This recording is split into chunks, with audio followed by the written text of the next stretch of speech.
Bienvenidos a todos a un nuevo programa, hoy con el escritor español Mario Escobar. Mario, bienvenido y gracias por acompañarnos en este programa donde vamos a conversar de las cosas que más nos gustan y por supuesto vamos a conocer a las mentes maestras que están detrás de las historias que más nos conmueven. Mario, ¿cómo se encuentra? Pues la verdad que muy contento de poder hablar de mis libros con vosotras. Es un gran placer, ya lo hemos hecho en más ocasiones. Y como bien dices, ¿no, Mercedes? Pues ahí sacar los entresijos del libro, ¿no? Porque yo siempre digo que cada libro tiene antes una historia, ¿no? De cómo llegó al autor, cómo lo ha elaborado, y creo bueno, a mí me hubiera gustado, ¿no? Tener a algún escritor que he admirado, pues yo que sé, como Miguel de Cervantes, y que me hubiera contado, ay, cómo se le ocurrió crear a verdad, Don Quijote, a Sancho Panza, ¿no? Y es un placer pues que ahora haya esta comunicación que hay entre autores y lectores que antes no existía, ¿no? Gracias a las redes sociales, a estos medios. Entonces es un gran placer estar con vosotras en este día. Para conocer mejor a nuestro invitado, aunque no necesita mucha presentación, compartiremos algunos datos importantes. Mario es licenciado en Historia con un diplomado en Estudios Avanzados en la especialidad de Historia Moderna. Es autor bestseller de muchísimos libros, de los cuales creo que hay como un top 5 de mis libros favoritos de historia y 3 son de él más o menos. Sus obras han sido traducidas a muchísimos idiomas como el chino, el japonés, inglés, ruso, portugués, danés y pare de contar porque me pierdo. Y hoy estaremos conversando particularmente desde la novela El Maestro, que fue nuestra lectura conjunta de las Harry Hunters en el mes de octubre. Mario, desde nuestro punto de vista, El Maestro, más que una novela basada en la historia verídica del hombre que dirigió 2 orfanatos e inspiró la Declaración de los Derechos de los Niños de 1959, es el vivo testimonio de que las acciones de un solo hombre pueden cambiar el mundo para siempre. ¿Comparte nuestra opinión? Sí, sin duda, Janusz Korczak, con lo que hizo, nos mostró que a veces, incluso sabiendo tu propio destino, ¿no? Y que no tienes armas para cambiarlo, eres capaz de cambiar, en cambio, el destino de otros, ¿no? Y salvando un niño, ayudando a un niño, sin duda estamos influyendo para cambiar el mundo. Ese niño puede ser luego un Albert Einstein, alguien que va a transformar la sociedad, que va a crear un remedio contra una enfermedad terrible. Por tanto, Janusz Korczak y su historia, la historia del maestro, es mucho más que una novela solo verídica, no es una inspiración, y espero que sea para todos los lectores, sobre cómo las pequeñas acciones son capaces de cambiar pues, hechos históricos trascendentes como fue la Segunda Guerra Mundial, el genocidio, la persecución a los judíos y todo lo que aconteció en estos años terribles de los años 40, ¿no? Hasta el final de la guerra en el 45. Este personaje, Janusz Korczak, el que fue el maestro encargado de uno de los orfanatos, más importantes de Varsovia, es el eje central de la novela, ¿no? Y fue muy respetado en sus tiempos antes de la Segunda Guerra Mundial. Para ti que has dado vida a muchos personajes poco conocidos de la historia, ¿cómo fue traer a Janusz y qué fue lo más difícil de representar? Pues, como bien dices, cuanto más conocido es más difícil para el autor, ¿no? Aunque no es tan conocido a lo mejor en algunos países, pero en su país natal, Polonia, especialmente es extremadamente conocido, ¿no? Cuando estuvimos visitando Varsovia hace unos años, en el año 2020, que además aprovechamos que me entregaron el premio en PIC, que allí en Polonia, pues estuve en lo que todavía existe, ¿no? El orfanato que tenía fuera del gueto, tiene varias estatuas en la ciudad que conmemoran su figura, y es más difícil, ¿no? Pues sacar y dar vida a estos personajes. Yo me aproveché mucho de su diario personal del gueto, en el que habla de pensamientos, reflexiones, ideas, para que fuera lo más fidedigno posible, ¿no? Una de las instituciones más importantes judías de los Estados Unidos hace poco sacó una crítica sobre el libro, lo puso bastante bien, que para mí ya fue uno de los retos, ¿no? Que los propios judíos, que también veneran mucho la figura de Korczak, hablara bien del libro, pues me hizo mucha ilusión. Además, después de varios libros dedicados a los judíos, fue el primero que esta institución que está en Nueva York hizo sobre el libro, ¿no? Y para mí es pues un buen aval de que está bien. Y también el público polaco, ¿no? Que hasta ahora ha recibido muy bien la novela. Salió en tapa dura a principio, bueno, más o menos marzo-abril de este año. Saldrá en tapa blanda dentro de poco. Y bueno, ahí tengo muchos lectores en Polonia y los comentarios que me van llegando, ¿verdad? Por las redes sociales son muy buenos. O sea que espero haber conseguido por lo menos dar mi versión lo más cercana posible de la realidad de Janusz Korczak. Yo creo que refleja la esencia y el espíritu del personaje. Como es muy característico en sus novelas, Mario, siempre la historia por lo general está en un escenario en particular. En este caso, la ciudad de Varsovia. Prefirió escenificarla solo en ese lugar a no trasladarnos a otros momentos del personaje. Sí, es uno de los retos, ¿no? Cuando eliges un personaje, ¿en qué momento de su vida es tan trascendente como para desde ahí comenzar el libro, ¿no? Porque no sé si os ha pasado a vosotros alguna vez que lees un libro que dices, bueno, me cuenta la infancia, un montón de cosas del personaje, pero no le pasa nada al personaje a lo mejor hasta los 50 años, ¿no? Y Janusz Korczak tuvo una vida para él agradablemente corriente hasta casi los 60 años. Entonces, es verdad que tuvo una vida, bueno, no tan corriente, ¿no? Luchó en la guerra ruso-japonesa, ahí es donde le viene la idea de hacer un orfanato, también se presentó voluntario en la guerra de independencia polaca, porque Polonia pertenecía, una parte de Polonia grande pertenecía al Imperio Ruso, y hizo más cosas, ¿no? Trabajo como médico pediátrico en un hospital y muchas más cosas, pero buscar ese momento clave que es cuando todo cambia, ¿no? Y me parecía muy significativo, o sea, ese verano del 39, estando con sus alumnos en una de esas excursiones un día caluroso ya de finales de agosto y a punto de que cambie y empiece el otoño en una zona muy fría como es Polonia, que ese mundo que no era perfecto, porque bueno, por eso tenía que tener orfanatos, ¿no? Y sitios así para ayudar a los demás, pero en el que cosa que había logrado crear una estabilidad para un grupo de niños, un mundo nuevo, ¿no? Un mundo lleno de oportunidades, de repente empieza a derrumbarse. Él es muy consciente, porque una de las cosas que tienen los intelectos como el de Janusz es que prevé, ¿no? Que eso significa la palabra, las cosas mucho tiempo antes. Y por un lado, porque bueno, el ser humano es así, ¿no? Tiene esa lucha interior de, bueno, a lo mejor hubiera sido mejor que hubiera ido a Israel, porque hubo la oportunidad, él y su amiga del alma, de irse a Israel, también por razones de salud, ¿no? Que tenía ya muchos achaques en su cuerpo, pero al final no hubiera podido ser de otra manera. Janusz Korczak, su deber iba a estar por delante de su placer y de su propia salud, como así fue.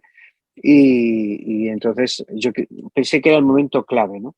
Ese verano, el final del verano, que todos lo tenemos como todavía un tiempo agradable, que se ha acabado pues, la dicha y tal, pero que todavía quedan esos últimos días buenos, que de repente se rompe por una guerra, ¿no? Como ha pasado en Ucrania hace poco y en otros sitios, ¿no? La guerra, pasó la Guerra Civil Española, era un verano también, era el mes de julio, la mitad de la familia estaba de vacaciones, a veces los padres se quedaban más días en la ciudad y luego iban a reunirse con sus familias y muchos no volvieron a reunirse jamás y otros en 4 años no se vuelven a unir, ¿no? O sea que la guerra llega en un momento más inesperado y me pareció un buen momento para arrancar la novela en ese verano del 39. Ahora, con respecto a las descripciones, aquí han sido bien concretas como suelen ser en sus novelas, por lo menos las que yo he leído, ¿no? Siempre son descripciones completas, pero no extensas, ¿no? Son bien concretas. Pero al mismo tiempo, como decía, son detalladas en especial a lo relacionado a la descripción, en este caso del gueto, el funcionamiento y las divisiones que habían. ¿Cómo fue la documentación? Ya nos comentaste algo que fue con respecto al diario, pero ¿qué otra fuente te sirvió de inspiración? Además del viaje que hice a Varsovia, ya no queda nada del gueto, porque ya sabéis que el gueto fue destruido por una rebelión que hubo. Fue la primera vez que los judíos se unieron militarmente, ¿no? Para rebelarse al régimen nazi. Y luego, además, poco tiempo después, hubo la destrucción casi de toda la ciudad porque las tropas soviéticas se acercaban, creo que es el río Vístula el que hace frontera, y se pararon ahí y no socorrieron a los rebeldes, ¿no? Bueno, a los rebeldes no, a los que estaban intentando recuperar su país, a la resistencia, y eso hizo que la ciudad quedara aún más destrozada. Por tanto, no existen muchos de los edificios, de los lugares que Korczak vivió. De hecho, hubo una reconstrucción después inmensa, pero sí hay como una especie de circuito, podríamos decir, y está dibujado en el suelo, textualmente, pues lo que era el gueto, ¿no? Y dónde se encontraba, ¿no? Entonces, eso fue una gran fuente de inspiración. Sí se ha reconstruido la parte más histórica, que eso me ayudó, y se ha hecho tan exacta que yo creo que si Corsac volviera a vivir no sabría que está reconstruida de las plazas principales, del castillo, todas esas partes pudimos visitarlas y la documentación que utilicé fue fundamentalmente pues, varios documentos sobre el gueto, su funcionamiento, varios testimonios que han sobrevivido de personas que escaparon y gracias a ello pues, nos han contado cómo era la vida allí. También hay un documento gráfico impresionante porque no me acuerdo el año exacto, fue a finales del 42, principios del 43, los nazis mandaron una misión para grabar el gueto, que es un hecho inédito, ¿no? Casi no se grabaron otros guetos, pero este gueto se grabó y se conservó. La película estuvo desaparecida mucho tiempo y creo que hace 8 o 10 años alguien la descubrió y resulta que la película tiene muchas cosas, ¿no? Ya es cuando está hecho el puente, ¿no?, que atravesaba, porque sabéis que el gueto tenía una dificultad para los nazis, que había una calle tan principal de Varsovia que tenían que pasar por ahí. Entonces, bueno, se abrían unas puertas, luego se cerraban y podían pasar pues los judíos encerrados y los ciudadanos del gueto. Pero como ellos les veían que la gente veía lo que estaba sucediendo dentro, incluso les daban ayuda, les daban pan y tal, decidieron hacer un famoso puente, ¿no? Pues en esta película rodada por los nazis ya hay un puente. Hay un documental muy bueno que no solo es lo que ellos grabaron, sino del cámara que fue a grabar, que sobrevivió a la guerra y luego, años después, contó pues cómo habían hecho la grabación. Entonces, como muchas de las partes de la grabación son representaciones, ¿no? Cuando reúnen a todo el comité judío, dicen que estaban amenazados, porque claro, la película tenía una doble función y a mí me servía, era una película iba a ser una película de propaganda, aunque luego al final no se llegó a proyectar. Entonces querían mostrar, por un lado, que los judíos no estaban tan mal, o sea, que había teatro, como además se comenta en la novela, había pues espectáculos, clubes nocturnos y que incluso pastelerías y cosas así, pero que los judíos, lo que venía a decir un poco el documental y querían mostrar, era que los judíos, como eran tan mezquinos, pues no ayudaban a sus propios congéneres, ¿no? Entonces, tenía esa doble intención propagandística. Entonces, eso me ayudó a ver las personas que están en el gueto, ¿no? Eso también es muy importante, ¿no? Para no solo los datos, ¿no? ¿Verdad? Sino ver esa acción. Y fue un poco, bueno, con toda la bibliografía que tengo aquí en la biblioteca sobre la época, pues la que me ayudó a formarme para describir ese gueto de la manera más fiable posible. Son puntos claves en esta novela y en toda novela histórica. Esta pregunta la analizamos muy bien porque es una de las cositas que más conversamos en el análisis de su libro, y es acerca de las reflexiones acerca del nacionalismo, el ay, se me pegó, Paola, Como el antisemitismo. antisemitismo. Exacto, corriges ahí. El odio irracional son vistas de una manera muy reflexiva en esta novela, pero por parte de los niños. Y en esta u otras de sus novelas es una herramienta muy utilizada por usted. ¿Por qué siempre esa parte tan de los niños la utiliza para hablar de estos temas tan engorrosos? Bueno, es curioso, ¿no? No solemos escuchar a los niños, no tienen un altavoz, un sitio donde expresar sus ideas. En cambio, Janusz Korczak fue un pionero, tan pionero que sigue sin hacerse, ¿no? En muchos sitios, ¿no? Y era que él sí contaba con la opinión de los niños. Creaba una especie de autogobierno en los orfanatos en los que los niños corregían a otros niños en sus comportamientos éticos y morales, debatían sobre temas, sobre las necesidades que había en el propio pues, orfanato, cosas que habían hecho mal los profesores, ¿no? Y me pareció, vamos, estupendo para que diera pie a esos diálogos, ¿no? Y es que el propio Korczak también planteaba a veces preguntas en su diario, escribe algunas, y lo que respondían los niños sobre esos temas, incluso sobre temas teológicos y temas profundos, y creo que es importante porque los niños tienen una cualidad que vamos perdiendo cuando nos hacemos adultos, que es, además de la inocencia, pues no tienen tantos prejuicios, ¿no? Tantas ideas preconcebidas como nosotros. Entonces, son más transparentes. Dicen que los niños y los borrachos dicen la verdad, ¿no? No tienen esos filtros sociales que nos ha puesto la sociedad, valga la redundancia, y que nos impiden expresarnos con total libertad, ¿no? Ellos no les da normalmente ni vergüenza y dicen lo que piensan y lo que les sale del corazón, ¿no? Entonces, para mí era pues un instrumento para mostrar cómo la inocencia pues es capaz de vencer todos esos prejuicios, porque los niños no nacen racistas, no nacen rechazando a alguien por su ideología, no nacen machistas, no nacen en ninguna de esas. Somos nosotros los que les formamos, ¿no? O los deformamos en algunos casos. Entonces, bueno, lo importante en ese sentido era que ellos dieran voz y al mismo tiempo que su testimonio, su forma de ver el mundo influya en la sociedad, ¿no? Yo creo que se está destruyendo a la infancia. No sé si es un complot o somos tan torpes que lo estamos haciendo sin querer, pero cada vez más corto el tiempo de la niñez, no sé, por lo menos aquí en España, se les obliga a madurar antes, es como si todo el mundo temiera a la niñez, ¿no? Que es algo que se había recuperado. Hasta el siglo XIX, la niñez se veía como una especie de malformación casi mental, ¿no? De hecho, se obligaba a los niños a trabajar muy jóvenes y no había casi infancia, menos algunas personas de la alta sociedad o gente así que tenía sus hijos iban a estudiar más tarde y tenían unos pocos años, porque también los mandaban a internados a partir de los 7, 8 años, ¿no? En cambio, en el siglo XIX, siglo XX, hasta la primera mitad, se recupera la infancia. Lo que el niño necesita jugar para ensayar la vida, los juegos son un ensayo de la vida, y que necesita una maduración. No se le puede obligar ni física a su crecimiento, ni psicológicamente a ciertas cosas, ¿no? Y eso que se había ganado durante el siglo XX, en el siglo XXI, se está perdiendo.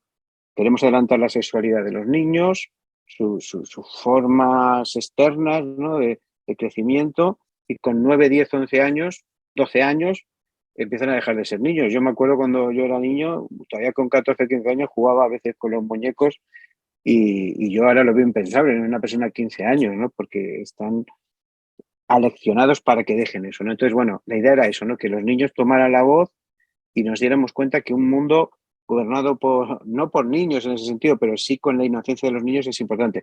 Hay una frase, ¿no?, de Jesús muy curiosa, ¿no? Dejar que los niños se acerquen a mí, porque de ellos es el reino de los cielos, pues cuando los discípulos no quieren dejarlo, ¿no? Porque tienen esa idea de los niños, ¿no? Y como Jesús dice, no, de ellos es el reino de los cielos, o sea, tenéis que imitarles. Si no sois como niños, no entréis en el reino de los cielos, le decía, ¿no? O sea, que él estaba valorando la inocencia y esa capacidad de hacer el bien que tienen los niños frente a una sociedad que no creía en eso en ese momento y que sigue sin creer en muchos sentidos en la actualidad y que está retrocediendo, por desgracia, y obligando a los niños a madurar demasiado pronto. Sí, yo creo que lo más bonito de los niños es que no discriminan.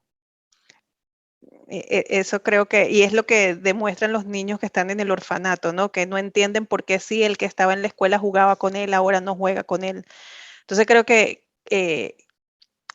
no sé, para mí me tocó mucho y hay muchos puntos que también coincidimos en la lectura conjunta que decimos que hay muchos elementos que tocaron el alma, sobre todo también el festejo que hicieron de Navidad, que decían, bueno, la mayoría no celebramos la Navidad, pero nosotros aquí vamos a hacer esto.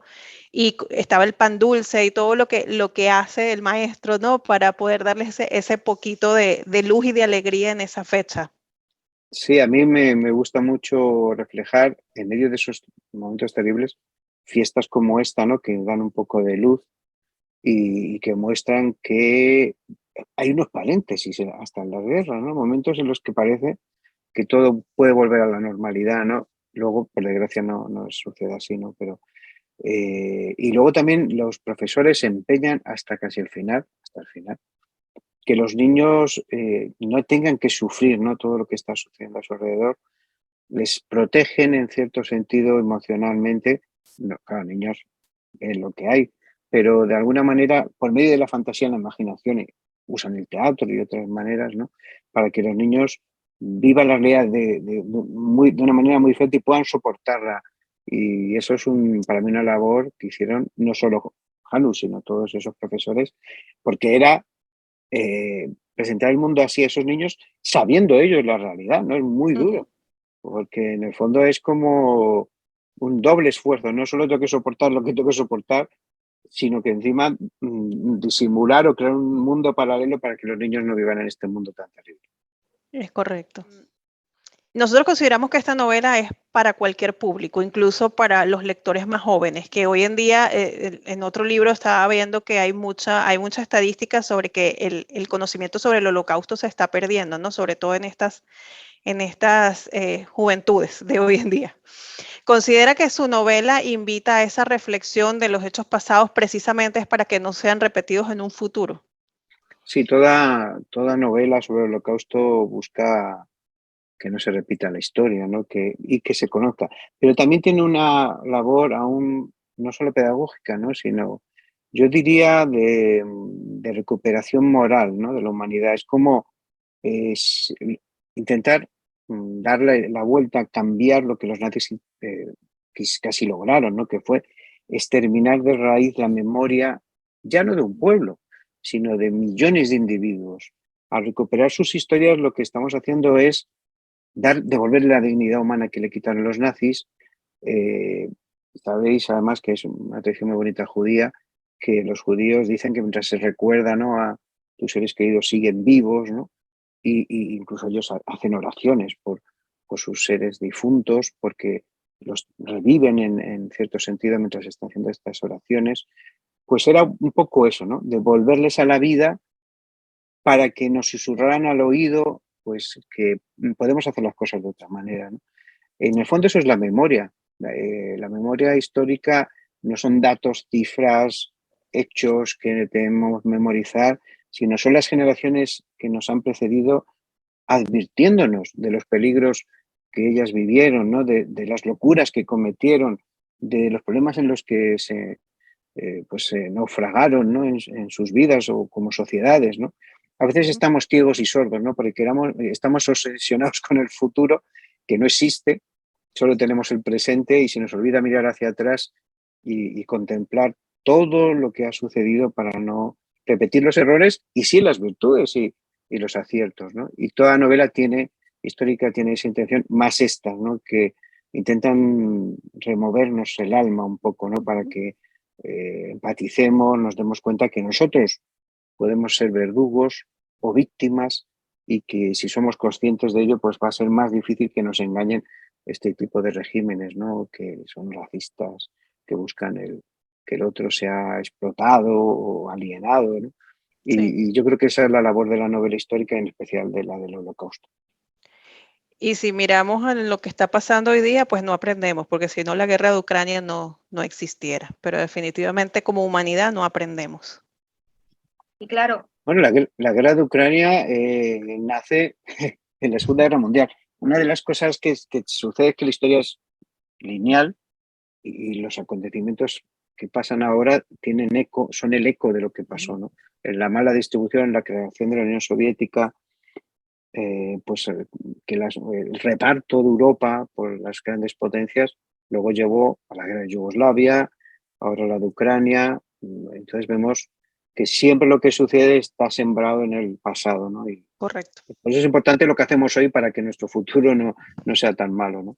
Entonces, y para ir finalizando, en vista de lo que acaba de decir Mario, ¿considera que el odio y el fascismo vuelven a estar presentes en muchas sociedades?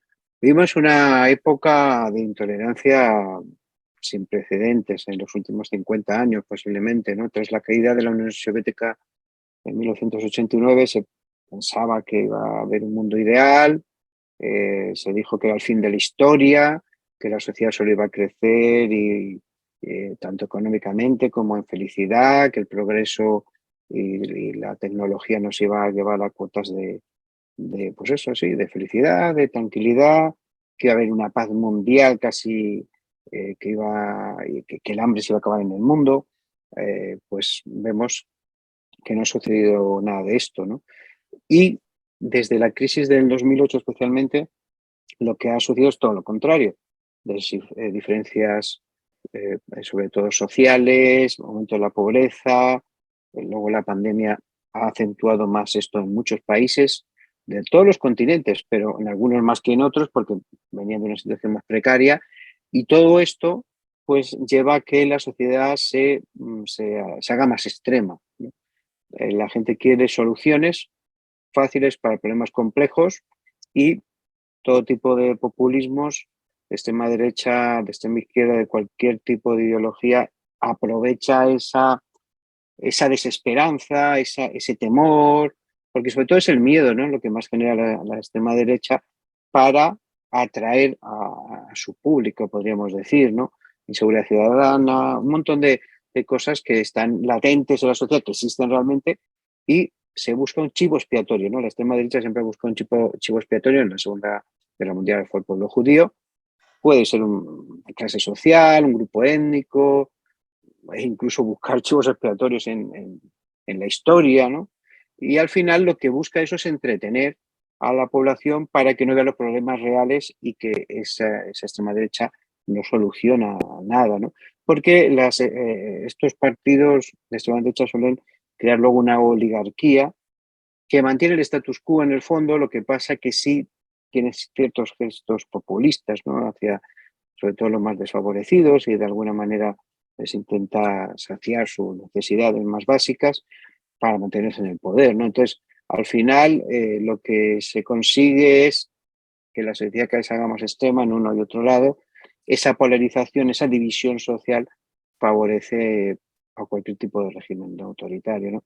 Y por eso Sí, en estamos en Venezuela entornos muy tenemos parecidos. bastante historia de eso para contar, pero mucha. Sí, sí. Pero también ahora mismo está pasando en Perú, en Ujú, Colombia, ciertamente. prácticamente en Nicaragua, bueno, pero también en China sigue pasando, y sigue pasando en muchos países de África. Y luego esto está empezando a pasar en países europeos y en Estados Unidos, porque esa polarización, la manipulación de la información, y también que la gente yo creo que fue el paso previo en esta sociedad, ¿no? Se les ha ido adormeciendo, y cada vez que tengan menos interés en estudiar, en preocuparse, en leer, en informarse, en formarse. La escuela es más laxa, enseña menos historia. En Ujú. España, por ejemplo, en los planes de estudio quitaron hace tiempo la filosofía como asignatura obligatoria. La historia se da muy poco y muy mal, porque quieren que no haya elementos críticos, ¿no? Y claro, al final es el caldo de cultivo perfecto para estos regímenes. Mario, y como es habitual antes de despedirnos, siempre queremos saber en qué estás trabajando. ¿Tendremos una próxima historia de algún otro personaje poco conocido? ¿Tendremos un thriller? ¿Qué viene? ¿Con qué nos vas a sorprender? Bueno, he terminado ya algunos libros, sabéis, como escribo varios a la vez, no a la vez, pero seguidos. Uno es Las vidas perdidas, que es una historia muy, muy bonita. Estuve investigándola este verano en Lyon, sobre un grupo de personas que se une para salvar a unos niños judíos en las redadas del 42, que no solo fueron en Lyon, sino en toda Francia, y crean un plan muy, muy, muy, muy interesante. Todo esto basado en hechos reales, para salvarnos, pero la historia tiene dos tempos, ¿no? Porque en el fondo esta historia la redescubre, y esto es también basado en hechos reales, una periodista, periodista, mejor dicho, una investigadora francesa, que cuando está haciendo su tesis en la Universidad de Lyon, en una época en la que además el país no quería recordar lo que había pasado en la guerra, estamos hablando de los años 80, finales 90 del siglo pasado, descubre esta historia, ¿no? Como de unos padres que tienen que renunciar a sus hijos para salvarlos, ¿no? Entonces, esta mujer, que escribió un libro sobre el tema, me inspiró para hacer esta novela, que tiene, pues eso, la época más contemporánea. Esta mujer va a dedicar toda su vida a encontrar esos niños perdidos, esas vidas perdidas, y al mismo tiempo todo lo que sucede en el año 42 en muy pocos días, porque toda la trama se desarrolla en unos pocos días, del mes de agosto de 1942. Y luego, ahora estoy escribiendo un libro sobre Camilo Cienfuegos, se titula El comandante del pueblo, que trata sobre su vida y más también sobre su muerte, y justo la llegada de la revolución a Cuba, y las expectativas democráticas que había, lo que va a pasar luego. Ese momento crítico del año 59, donde todo Ujú. pudo ser diferente, pero fue al final como fue. Y ese lo tengo para HarperCollins, para dentro de unos meses saldrá, imagino, a finales de año aproximadamente. Y no quiero aburriros, pero ya por último, sale el año que viene, también en el mes de abril, Un hombre libre, que es la historia de Francisco de Encinas. Es un libro cortito, biográfico, es una novela, pero sobre la vida de este hombre que también está en búsqueda de la libertad.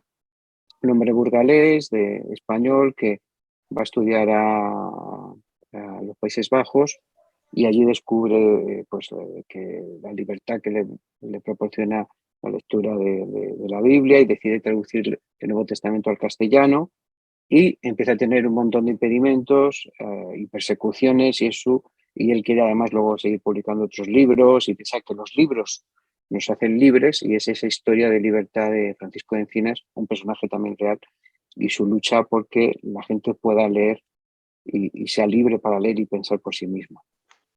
Es impresionante la capacidad de escribir de este hombre. ¿Cuántas Sí, horas dedicas? eso estaba 25 al pensando, día. que no terminamos de leer algo y ya estamos viendo que No, salió. no me Bueno, puedo poner al día. por nosotras felices de la vida, maravilloso. Y justamente por eso, Mario, antes de que Paola haga la despedida ya final, nos gustaría que le dejara un mensaje a todos sus fieles seguidores, adeptos a sus libros, y por supuesto a todo el grupito que estuvo en la lectura conjunta del maestro. Bueno, primero que es un gran placer saber que hay alguien al otro lado de los libros, ¿no? Porque uno tiene la sensación cuando escribe que es como si metiera un mensaje en una botella, lo arrojara al mar y no sabe si alguien la va a recibir, ¿no? Pero el recibir el apoyo, el ánimo, el cariño, ¿no? de miles y de cientos de miles de lectores de todo el mundo, me produce una gran alegría. Y más aún cuando son de nuestro amado idioma español, ¿no? Que nos une, igual que nuestra cultura, pues es un gran placer. Todos los lectores que tengo en Hispanoamérica, y también en especial en Venezuela, pero también en todo el continente, y saber que podemos seguir comunicándonos en un mismo idioma y que eso nos une, ¿no? En muchos sentidos es para mí un grandísimo placer, y espero pues todo el tiempo que pueda seguir contando historias, ¿no? Y llevando a los lectores vida, ¿no? Porque al final los libros son vida porque nos enriquecen, pero también porque de alguna manera nos muestran pues cómo dirigir la nuestra, ¿no? Y cómo ensayar nuestra vida para no cometer los errores que cometen los personajes en los libros. Muchas gracias por ese mensaje. Y gracias a todos por acompañarnos. No se olviden darle like a este video, suscribirse a nuestro canal y de activar la campanita para no perderse las futuras publicaciones, porque próximamente vendremos con más autores y reseñas. Mario, nuevamente 1.000.000 de gracias por dedicarnos este espacio y hacer ese salto en tu escritura. Un gran placer para mí. Estos paréntesis para mí son estupendos. Me animan a seguir escribiendo y espero pues que estemos juntos otra vez hablando de libros y comentando pues vidas tan apasionantes como la del protagonista de Janusz Korczak y lo que hizo por los niños en Varsovia en el peor momento de la historia de su país. Muchísimas gracias.